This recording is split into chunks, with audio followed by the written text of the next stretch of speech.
All about chocolate. All about chocolate. Table of contents. Introduction. Ask people about their favorite sweet thing to eat and they'll probably say it's chocolate. People around the world love chocolate. They love it so much that every year they eat more chocolate than any other sweet. Where chocolate comes from. It might surprise you to learn that chocolate actually grows on trees. That doesn't mean that you can pick a chunk of chocolate from a tree branch and eat it. In fact, the chocolate growing on trees looks, tastes, and smells nothing like chocolate you eat. The tree that gives us chocolate is the cacao tree. Chocolate comes from beans that are found in large pods on the tree. Cacao trees grow near the equator where it's hot and wet. Where chocolate grows. The shaded areas of the map show where cacao trees grow close to the equator where it is hot. Cacao trees grow in the wild as well as on plantations. Today, most cacao trees are grown on farms called plantations. The trees have lots of small white or yellow flowers that bloom during the year. Some of the flowers change into pods, but most do not. The pods are shaped like little footballs. The pods are green when they first form, but they change to a golden or reddish color as they get ripe. These pods contain the beans that will be used to make chocolate. A harvester cracks open cacao pods to get at the seeds. Preparing the beans. Taking the pods from the cacao trees is the first step in making chocolate, but it's not the pods that are important. It's the 20 to 50 beans found inside the pods, which are actually the tree's seeds. It takes a lot of beans and a lot of work to make chocolate. First, the pods are gathered. Then someone using a large blade called a machete cuts the pods open. The beans are then scooped out of the open pod. The beans are not brown as you might expect. Instead, they are cream-colored and covered with a soft pulp. These beans are a long way from being the chocolate you know. This is what the inside of a cacao tree pod looks like. A worker spreads the cacao beans so they can dry and then begin the fermentation process. The pulp-covered beans are put into piles or boxes and covered. As the beans come in contact with the air, they begin to change from a cream color to a purple color.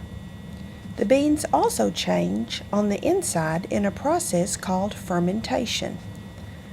Fermentation can take more than a week, but the fermented beans still do not taste or smell like chocolate.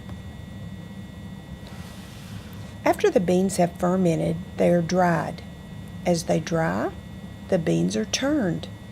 Once the beans are dry, they are placed in large cloth bags and shipped to makers of chocolate. Workers spread cacao beans to dry in the sun. From beans to chocolate.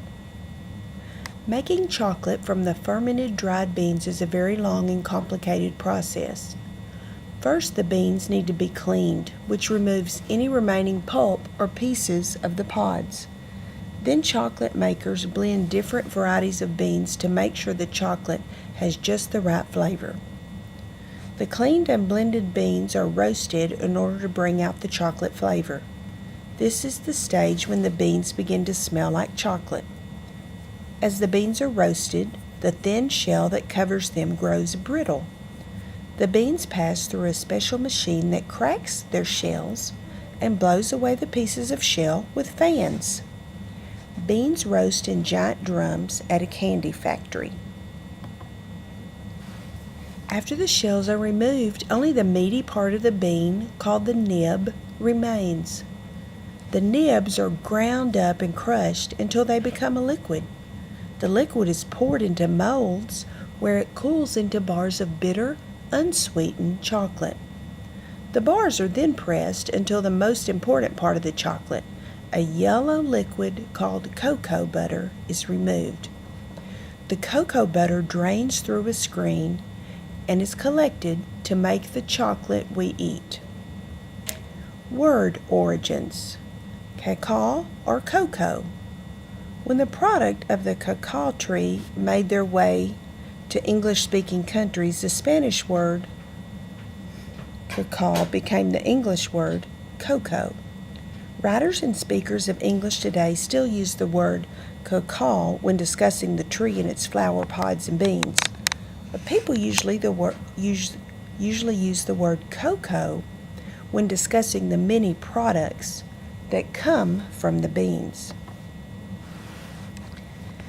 After the liquid cocoa butter is removed, the solid part of the bar is ground into a powder. Cocoa powder is sent to dairies and bakeries to flavor baked goods and dairy products. The chocolate we eat is made in the final step called conching. Conching takes place in machines with big rollers. Sugar, cocoa powder, cocoa butter, and other ingredients are rolled and mixed until smooth. The smooth mixture is poured into molds and cooled. After it is cooled and solidified, the chocolate is removed from the molds and wrapped in packages for shipping.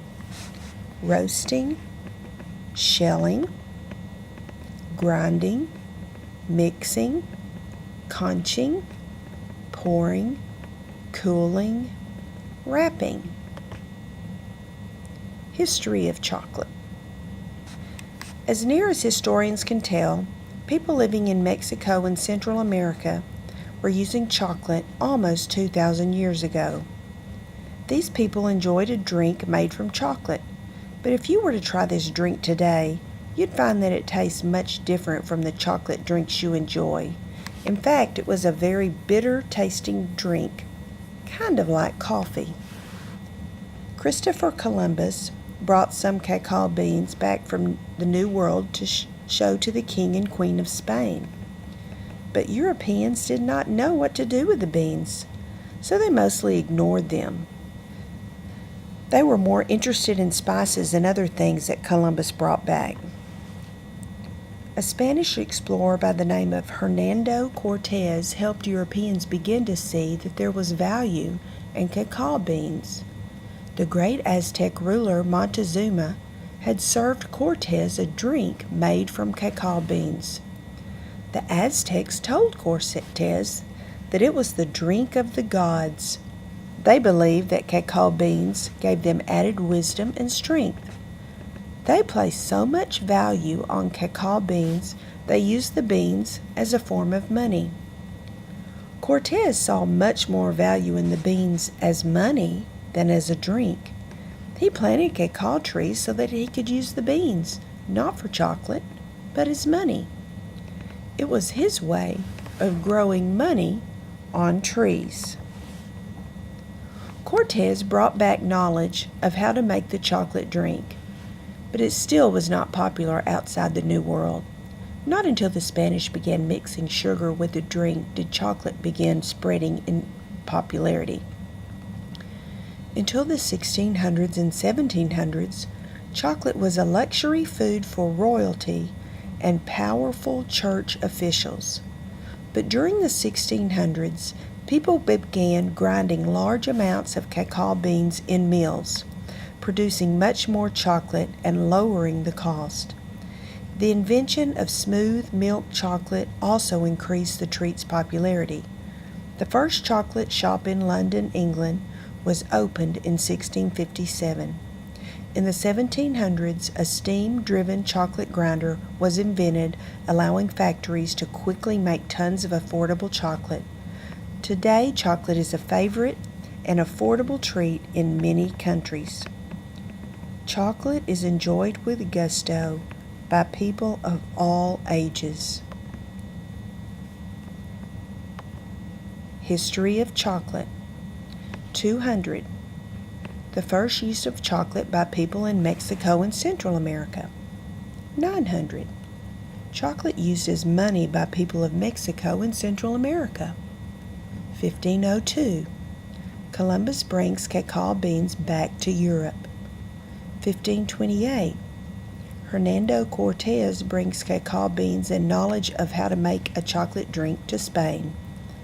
A Frenchman opens the first chocolate shop in London, England. 1828. Cacao press is invented. 1847. The first solid chocolate bar is sold. 1875. A man in Switzerland makes and sells the first milk chocolate. 1894. Milton Hershey establishes Hershey Chocolate Company. 1913. Invention of a method for making chocolates filled with other sweets. And 2007. The world consumes over 3 million metric tons of cacao beans.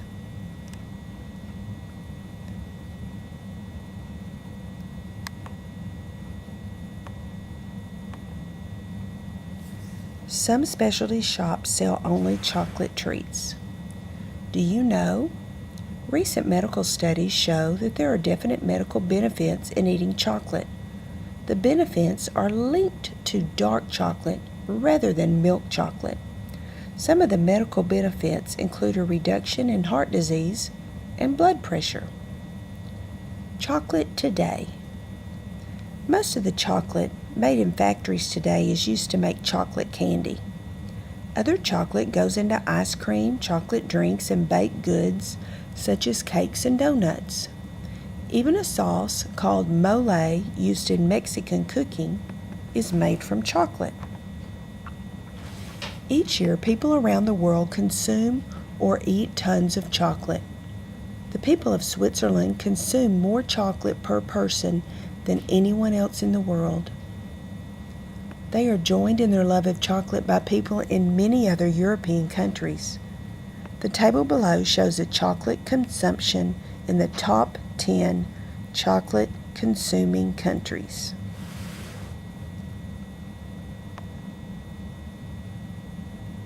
Here's a recipe for yummy chocolate brownies. The next time you eat chocolate, think about how it was made. Conclusion. It took a long time for chocolate to become popular outside the regions of Central and South America where cacao trees come from. Over the years, people added things such as sugar and milk to the long and complicated process of making chocolate from cacao beans. Today, people around the world eat millions of kilograms of chocolate, making it the world's most popular sweet. Glossary.